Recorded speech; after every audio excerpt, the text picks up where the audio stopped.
భారతదేశంలోని ఒక గ్రామంలో హరియా ఇంకా అతని భార్య సుష్మా ఉండేవాళ్లు. వాళ్ల ఇద్దరి జీవితం నిజానికి చాలా సుఖంగా ఉండేది. కాని వాళ్లు ఒక విషయం గురించి ఎప్పుడూ దిగులు పడుతూ ఉండేవాళ్లు. వాళ్లకి పిల్లలు లేరు. ఎప్పుడైనా ఎవరైనా వాళ్లని కలవటానికి వస్తే, సుష్మా, ఇప్పటికైనా హరియాకి ఒక చంటి బిడ్డనివ్వు. మీ ఇద్దరి వయసు పెరుగుతూనే ఉంది. ఇక ఆలస్యం చెయ్యకండి. అలాగే పిన్ని, జాగ్రత్త. అందరూ అనే ఇలాంటి మాటలు విని సుష్మా ఇంకా హరియా చాలా బాధపడేవాళ్లు. వాళ్లు ప్రతిరోజూ భగవంతుడిని సంతానం కలిగించమని వేడుకునేవాళ్లు. వర్షాకాలం వచ్చింది. ఎన్నో గంటల నుంచి వర్షాలు పడుతూనే ఉన్నాయి. ఉరుములు మెరుపులు కూడా వస్తూనే ఉన్నాయి. హఠాత్తుగా అర్ధరాత్రి పూట ఎవరో హరియా తలుపు తట్టారు.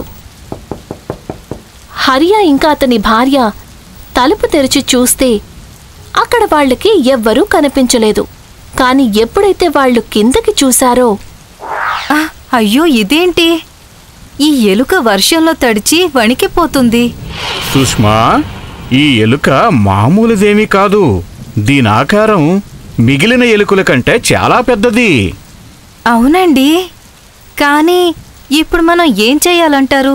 ఇప్పుడు మనం దీన్ని లోపలికి తీసుకెళదాం. తర్వాత విషయం తర్వాత చూద్దాం. హరియా ఆ ఎలుకని తీసుకుని ఒక దిండు మీద పెట్టి తనని నిప్పుకి దగ్గరగా ఉంచాడు. హరియా ఇంకా సుష్మా పడుకుని నిద్రపోయారు. తరువాత రోజు ఇద్దరూ లేచేసరికి అప్పుడు ఇద్దరూ ఆశ్చర్యపోయారు. ఎందుకంటే ఆ ఎలుక ఒక చిన్న పాపగా మారిపోయింది. ఇదేలా సాధ్యం? ఏమండి, తను భగవంతుడు మనకిచ్చిన వరమండి. మనం ఎప్పుడూ సంతానం కోసం వెతుక్కుంటూనే ఉన్నాం కదా. ఇది మన పూజల ఫలితమండి. తను మన కూతురండి. ఆ చిన్న పాపకి మెలకువ వచ్చింది. సుష్మా తనని గుండెలకి హత్తుకుంది. ఇప్పుడు సుష్మా ఇంకా హరియాల జీవితం సంపూర్ణమైపోయింది. వాళ్ల జీవితం ఇంకా సుఖమయంగా సంతోషంగా మారిపోయింది. చిట్టి తల్లి, మా చిట్టి తల్లి ముస్కిన్ ఎక్కడ దాక్కుంది? మీరు నన్ను మళ్ళీ పట్టేసుకున్నారు.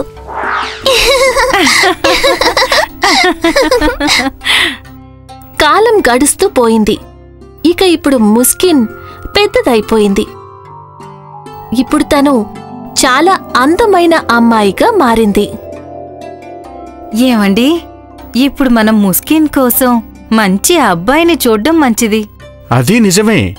కానీ నీకు తెలుసు కదా సుష్మా, తనేమీ మామూలమ్మాయి కాదు అని.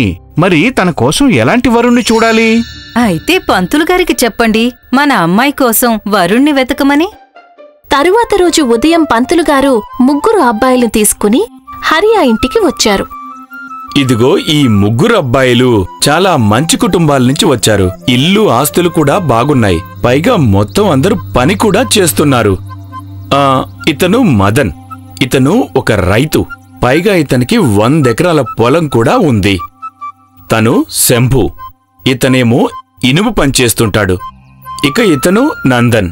ఇతను బంగారం వ్యాపారం చేస్తున్నాడు. మంచిది మంచిది. కానీ పంతులుగారు, మా నిర్ణయం ఏమిటో చెప్పడానికి మాకు కొంచెం సమయం కావాలి. పంతులుగారు ఇంకా ముగ్గురు అబ్బాయిలు అక్కడి నుంచి వెళ్ళిపోయారు. అప్పుడు సుష్మా ముస్కిన్ని అడిగింది, చిట్టి తల్లి, నీకు ఈ ముగ్గురిలో ఎవరు నచ్చారు? ఎవరూ నచ్చలేదు. ముస్కిన్ లోపలికి వెళ్ళిపోయింది. సుష్మా ఇంకా హరియా ఆలోచనలు పడ్డారు. మళ్ళీ ఒకసారి వర్షాకాలం మొదలయ్యింది. ఈరోజు కూడా అదే రోజులాగా చాలా పెద్ద వర్షం పడుతోంది. మళ్ళీ ఒకసారి ఎవరో హరియా తలుపు తట్టారు. ఈసారి వాళ్ల ఇంటి బయట ఎలుకల సమూహం ఉంది. వాళ్లలో ఒక ఎలుక తన రూపం మార్చుకుంది. అది చూసి హరియా ఆశ్చర్యపోయాడు.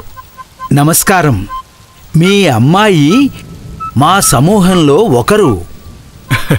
నాకు తెలుసండి. తన వివాహం మామూలు వ్యక్తితో జరగకూడదు. మా కోరిక ఒకటే, మీరు మా సమూహంలోనే ఎవరినైనా ఒక అబ్బాయిని వరుడిగా ఎంచుకోండి. ఆ, కానీ నాది ఒక షరతు. ఏంటి షరతు?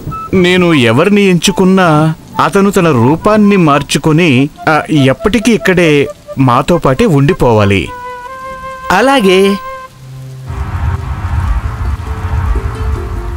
హరి ఆ అబ్బాయిలందర్నీ చూశాడు. వాళ్లల్లో ఒకరిని ఎంచుకున్నాడు. ముస్కిన్కి ఆ ఎలుకకి చాలా అట్టహాసంగా పెళ్లి జరిగింది. ఆ తరువాత వాళ్ళిద్దరూ హరియా ఇంకా సుష్మాలతో పాటే ఉండిపోయారు. హాయ్, నేనే షైనీ. మీరు నన్ను ఇలానే చూడాలనుకుంటే ఈ వీడియోని తప్పకుండా షేర్ చేయండి. ఈ ఛానల్ని కూడా సబ్స్క్రైబ్ చేయటం మర్చిపోకండి.